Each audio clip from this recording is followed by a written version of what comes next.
आपण सर्वजण साक्ष आहात। आता संजय राऊत म्हणाले त्याप्रमाणे मी तुम्हाला सर्वांना धन्यवाद देतो। महाराष्ट्रातलं खरं चित्र आपण आपल्या माध्यमातून संपूर्ण देशाला दाखवलेलं आहात। पोलिसांची हतबलता सुद्धा सर्व महाराष्ट्राने पाहिलेली आहे। यात मी पोलिसांना दोष देत नाही, पण सरकार म्हणून जो काही कारभार सुरू आहे, या सरकारने याच पोलिसांना वारकऱ्यांवरती लाठीमार करायला लावला होता। याच सरकारने शांततेत चालू असलेलं मराठा आरक्षणाच्या सर्व आंदोलकांवरती अत्यंत पाशवी लाठी हल्ला करायला लावला होता। आणि याच सरकारने त्याच पोलिसांना आज चोरांचं रक्षण करायला लावलं।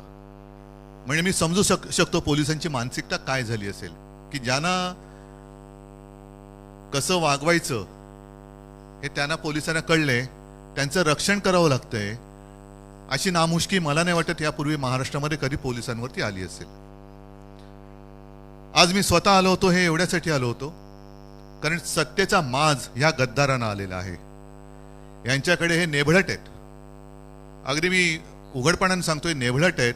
गद्दार तर आहेतच, चोर तर आहेतच, पण नामर्द पण आहेत। कारण यांना सत्तेचा आधार घेऊन हे अत्याचार करतायत। जिथे वर्षांपासून, काही म्हणजे 20-25 वर्षापासून शिवसेनेची शाखा होती नव्हे, ती आहेच, ती यांनी बुलडोजर लावून पाडली। आणि खोके सरकार म्हटल्यानंतर स्वतःचा एक खोका, एक डबडं तिकडे आणून ठेवलेलं आहे। पण हे डबडं आम्ही जागेवर ठेवू देणार नाही। आम्ही प्रशासनाला सुद्धा ताकीद देतो आहोत, कारण आमच्याकडे सगळी कागदपत्र आहेच। आणि असं दिवसा ढवळ्या जर का हे घुसखोरी करायला लागले, खरं घुसखोरीची केस त्यांच्यावरती व्हायला पाहिजे। हे कार्यालय महापालिकेने पाडले का, प्रशासनाने पाडले का? आणि जरी पाडलं असेल तरी नोटीस शिवाय ते पाडू शकत नाही। आणि मुळामध्ये ते जर का अनधिकृत असेल 25 वर्षापासूनचं, आमच्याकडे सगळे टॅक्स वगैरे भरल्याचे कागदपत्र आहेत, तर आत्ता जे काही डबडं तिकडे ठेवलेलं आहे ते अधिकृत आहे का?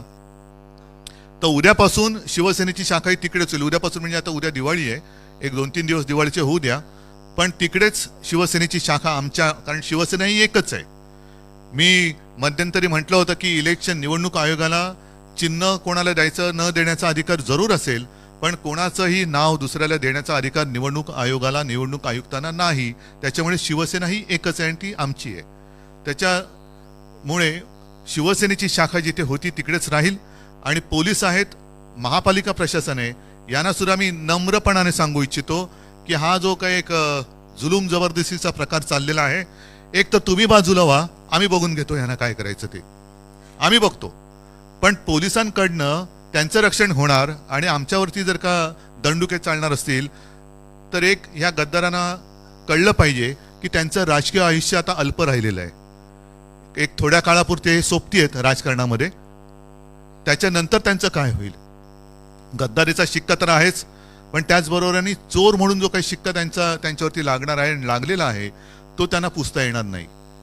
आज आम्ही एक संयम दाखवला, कारण बॅरिकेड्स तोडून आम्ही जाऊ शकलो असतो। ऐन दिवाळीमध्ये कुठेही गुंडागर्दी नको म्हणून एक संयम मी स्वतः बाळगला। खरं म्हटलं, एक 2-4 दिवसापूर्वी मी जाहीर केलं होतं मी इथे येणार, आणि ते जाहीर केल्यानंतर सरकारचं काम होतं की तिकडे त्यांच्या भाडोत्री गुंडांना त्यांनी येऊ द्यायला नाही पाहिजे होतं, आणि येऊ दिलं ते दिलं। परत त्यांच्या दिमतीला त्यांनी पोलीस संरक्षण दिलं। हे अत्यंत नामुष्की आणणारं हे सगळं चित्र आहे।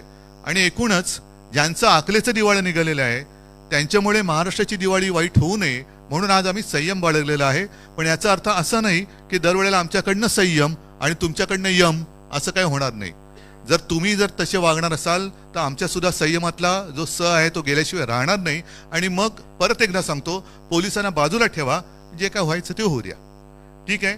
या निमित्ताने मी तुम्हाला सगळ्यांना धन्यवाद देतो। आणि सर्व गर्दीमध्ये जर आपली कुठे काही गैरसोय झाली असेल तर दिलगिरी व्यक्त करतो, पण धन्यवाद एवढ्यासाठी की जे काय राज्यात चाललेलं आहे ते चित्र तुम्ही संपूर्ण देशाला दाखवलं, त्याबद्दल धन्यवाद।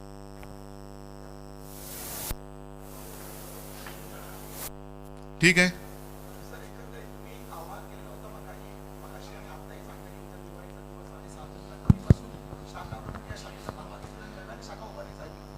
नक्कीच राहील। आणि मी म्हटलं ना की खरं आता ते डबडे जे काय त्यांनी ठेवलेले आहे, ते डबडं त्याने उचललं पाहिजे. प्रशासनाने त्याला परवानगी दिली का? आणि आम्ही कोर्टात पण गेलेलो आहोत, कोर्टात पण गेलेलो आहे. तर त्याच्यामुळे ते जो काय कंटेनर आहे हे कंटेनरवालेच आहेत, खोके सरकार. त्याच्यामुळे त्यांचा कंटेनर कदाचित रिकामा झाला म्हणून त्याने एकीकडे आणून ठेवला असेल, तर तो भरून जर पाठवायचा असेल ते कुठे त्यांच्या बापजाद्यांकडे मालकाकडे तर पाठवावा.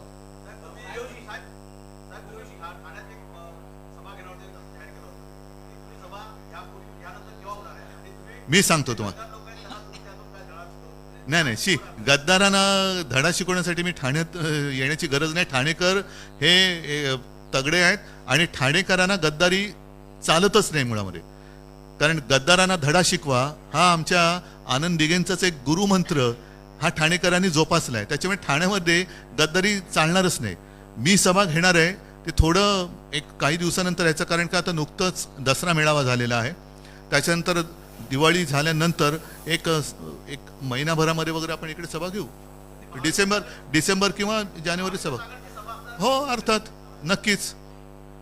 आणि महाविकास आघाडीची सभा तर घेऊच, पण मी सर्व महाराष्ट्राला एक महाविकास आघाडीच्या कार्यकर्त्यांना सांगतोय की जिथे जिथे ह्या चोरांची गुंडागर्दी होईल तिकडे सर्वांनी एकजुटीने उभं.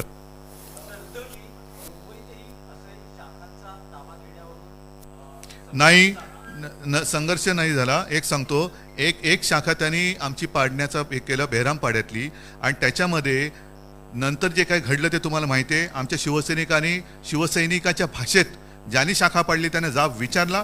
फक्त हे एवढे नादान आहेत की तिथे छत्रपती शिवाजी महाराजांचा पुतळा होता, हिंदू हृदय सम्राट बाळासाहेबांचं चित्र होतं, ते काही न करता त्याच्यावरती हातोडा मारणारे हे नकली बाळासाहेबांचे विचारवाले लोकांसमोर जाऊ शकत नाहीत.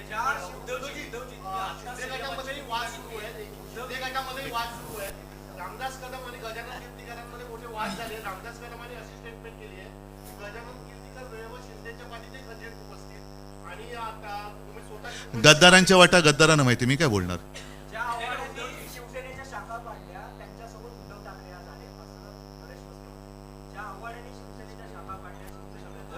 कोण मस्के कोण त्या कोणाची कोणी प्रश्न विचारते आणि कोणाला उत्तर द्यायचं.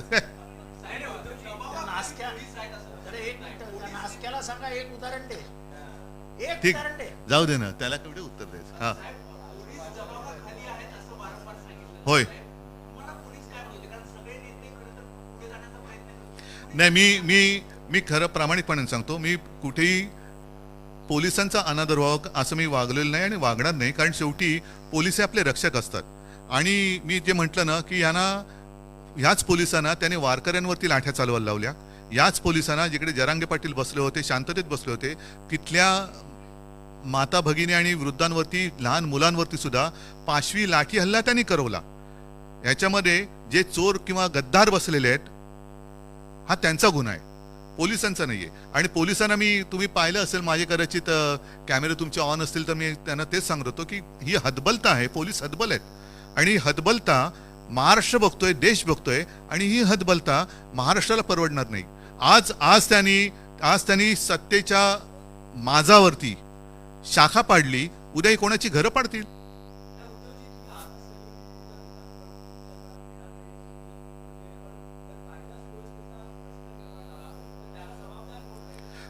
मला असं वाटतं सदरक्षणाय खलनिग्रहणाय हे पोलिसांचं ब्रीदवाक्य आहे. पोलिसांनी त्याला जागावं.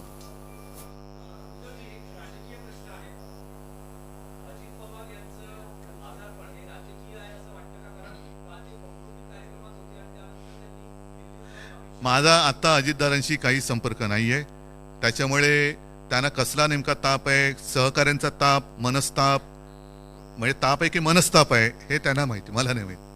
ठीक आहे,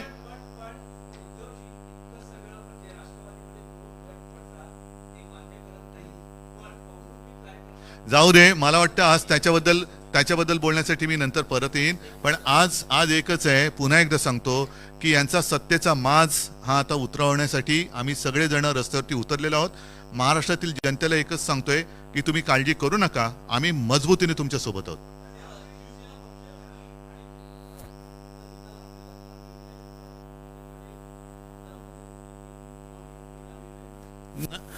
आमदार पात्रतेची जी काही सुनावणी आहे त्याच्याकरता सर्वोच्च न्यायालयाने 31 डिसेंबर पर्यंतची मुदत ह्या लवादाला दिलेली आहे आणि त्याला 31 डिसेंबरला निर्णय द्यावाच लागेल.